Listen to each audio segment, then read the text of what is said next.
ውዴ። አቤት። ሰሞኑን ልክ አይደለሽም።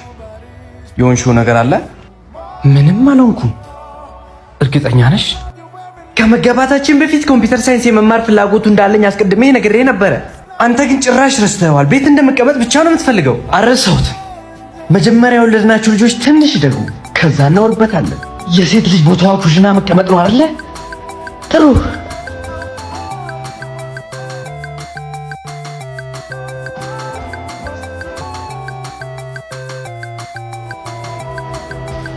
ውዴ። አቤት። ከ2 ዓመት በፊት የእናትነት ኃላፊነትሽ በጣም ትልቅ ነበር። አሁን ግን ልጃችንም አድጎ ትምህርት ቤትም ገብቷል እና ምን ይሁን?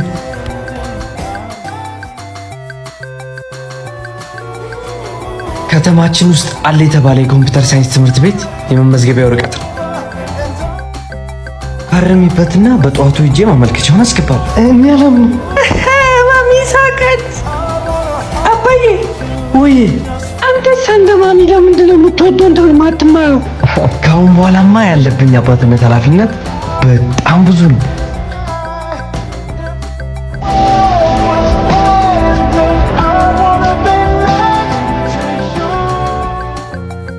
እስቲ ንገረኝ፣ ለምንድን ነው ልጄን ለማግባት የፈለግከው? ልጅህ ዛሬ ማታ አብራኝ እንደምታመሽ ፈልጋለሁ። ትፈቅድላታለህ? ጭራሽ አትሄድም።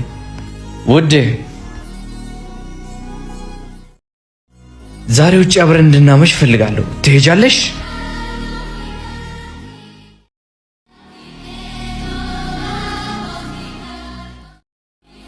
ይቅርታ። አየህ፣ የአባቷን ትዕዛዝ ሰማለች። ለጥያቄ መልሱን አግኝተዋል።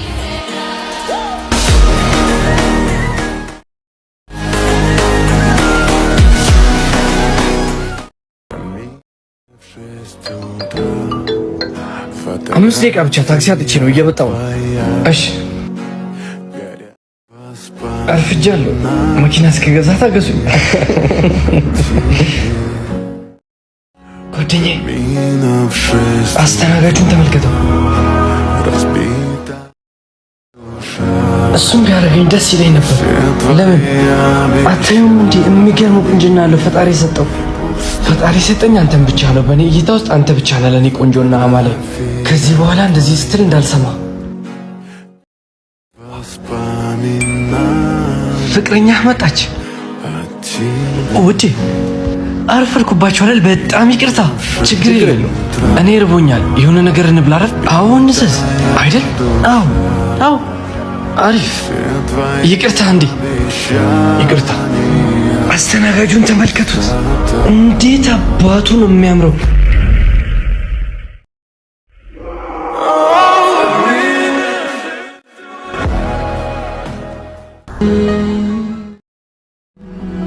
እርግጠኛ አይደለሁም። እሺ፣ የሆነ ነገር ቢፈጠርስ? እናትዬ፣ ቃል እገባልሻለሁ ምንም ነገር አይፈጠርም። ምናልባት ባረግዝስ? በጭራሽ አይፈጠርም። እመኚ፣ የዛሬም ብቻ።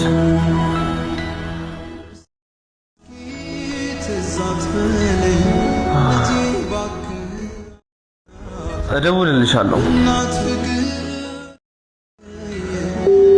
ቃል እገባልሻለሁ ምንም ነገር አይፈጠርም።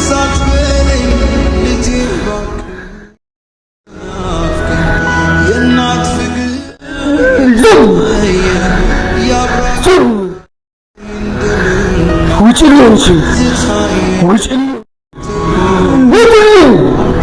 ቤተሰባችንን ነው ወረድሽው።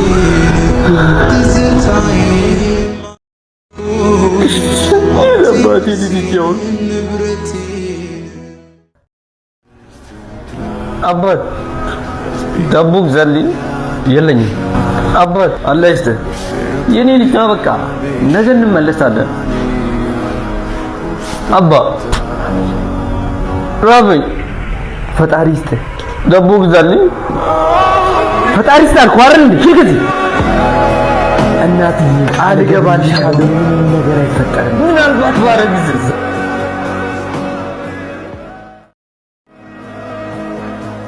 እኔ በጊዜ ሶስት ጊዜ አይደል እንደነገርኩህ ማንነታችንን የሚገልጽ ነገር ለኔ እንዳትነግረኝ። ሁለት ጊዜ ከነገርኩህ በቃሽ። አሁን አባቴ ቤት ነው ያለሁት። የቀረውን ቤት እንጨርሷለን፣ እናውርበታለን። ይሄኔ ጥፋት ነው።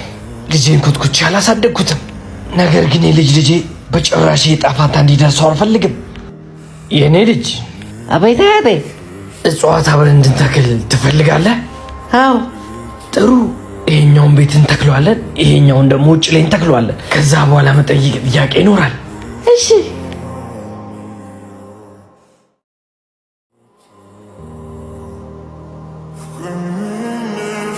ምን ታስባለህ?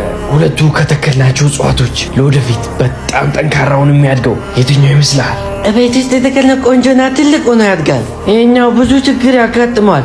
ዝናብ ይመታዋል፣ ፀሐይ ይመታዋል፣ አያድግም፣ ይሞታል። እሺ፣ ለወደፊት የሚፈጠረውን አብረን እናያለን። አንተ ልጅ ሰዓት እየሄደ ነው። የምትመጣ ከሆነ ትተን ልንሄድ ነው። ቻው አያቴ።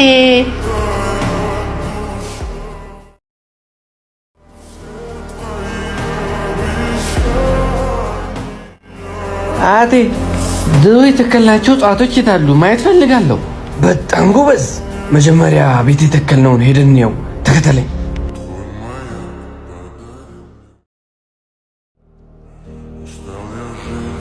ተከተለኝ።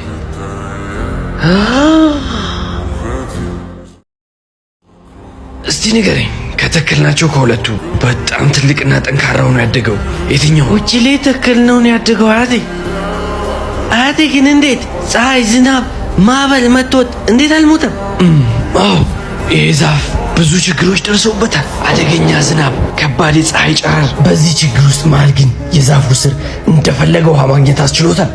አሁን ግን የትኛውን ማዕበልና ዝናብ ቢመጣ በጭራሽ ሊጎዱት አይችሉም።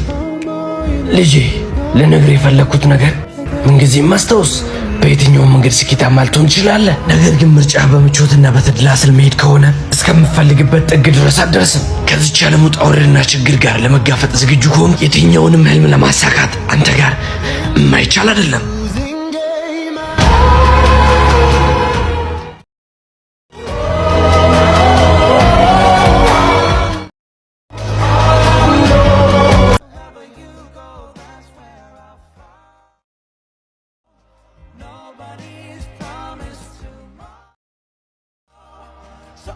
አባዬ ነገ ማታ 4 ሰዓት ከጓደኞቼ ጋር ልወጣ ነበር።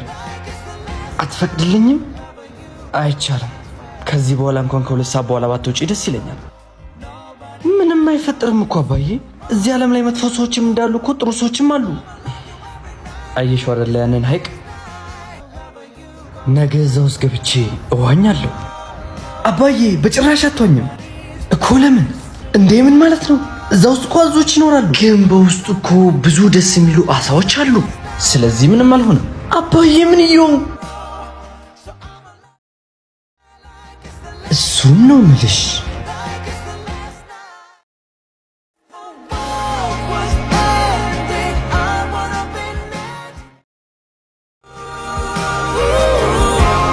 እኛ ምንም ማድረግ አንችልም። በቂ ገንዘብ እስካልተገኘ ድረስ የልጆች ሕክምና ሊቀጥል አይችልም። ልጄ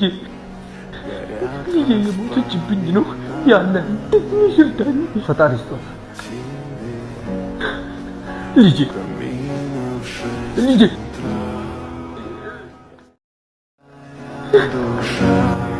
ልጄ ትሞትብኝ ነው። እግዚአብሔር ይስጥህ። ቆይ እሺ፣ እችን ስልክ ግዛኝ። እግዚአብሔር ይስጥህ አልኩት አይደል? በዚህ ሙድ ደግሞ ጀመሩ ሊጠጥቁ። ሄሎ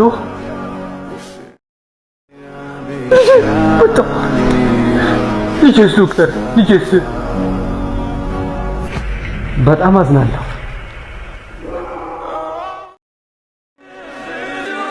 በዚህ ሙድ ደግሞ ጀመሩ ሊጠጥቁ። ልጆትን መትረፋቸው